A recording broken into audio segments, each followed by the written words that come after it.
can be automated with using AI. This outline paper is talking about the governance, how we can embed the AI into UNSW governance process. So currently, UNSW spends nearly $400 million a year in terms of technology investment. So in order to review the submissions or the product procurement, UNSW governance formed a committee which has 12 disciplines from a senior leadership team, and they review paper on a fortnightly basis. Like we get nearly 10 to 15 papers every fortnightly.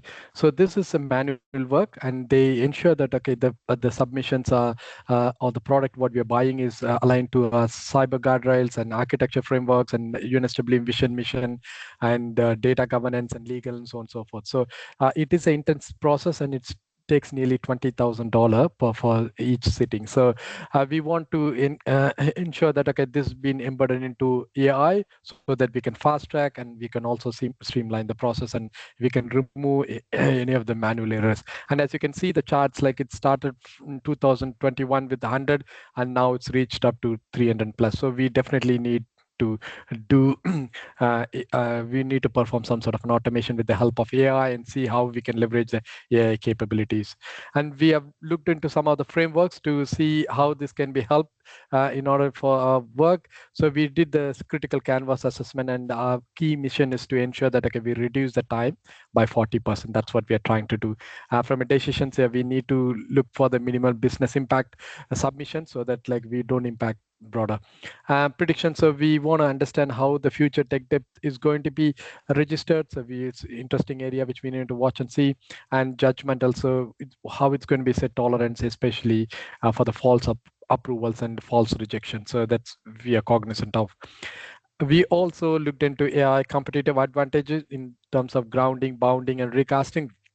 Grounding, so for in order to AI to efficiently work, so we need to ensure that we build the data context and data domains and knowledge artifacts and principles, patterns, and everything, so that we can feed that information so that it can consume and generate the better result.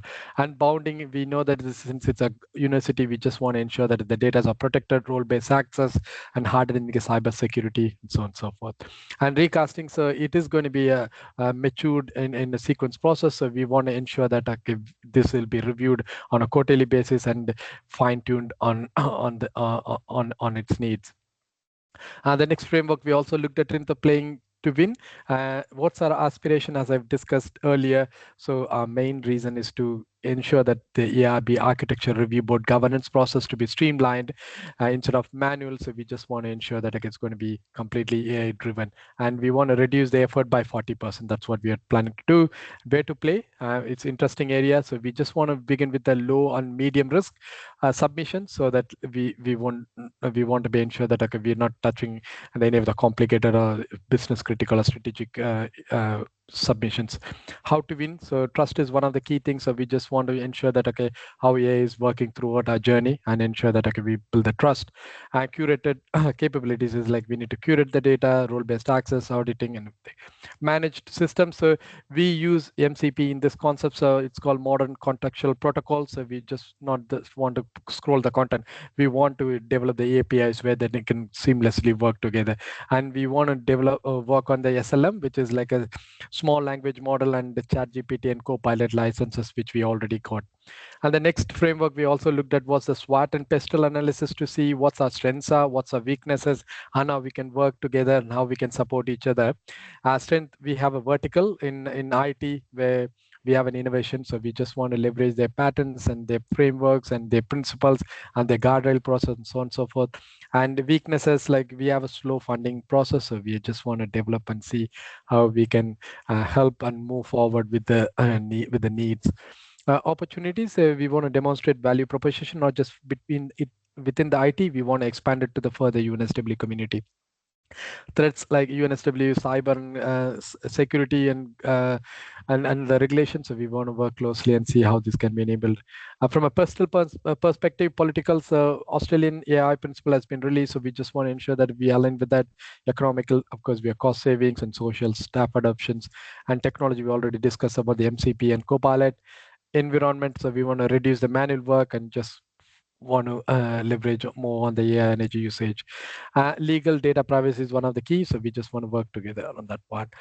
Uh, Understanding the AI risk, yes, we do understand the four critical risks like strategic, operational, ethical, reputational, and we have on the right hand side we also put the guardrails to see that how we can ensure that those risk has been trying to address, like which is like we want to use the AI ambition using the AI opportunity radars to see where we can leverage, and from an operational risk we want to ensure that the get data governance in place, and from ethical risk like we want to apply UNSW AI assurance framework, and from a reputational we want to keep human in the loop throughout the journey.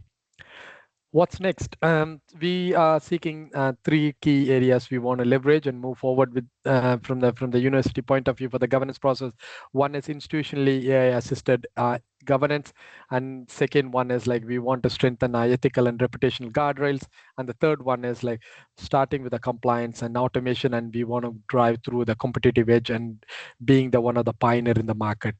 I thank you very much for your time, um, and then the next paper we will be presenting more in detail. I really appreciate your time. Thank you.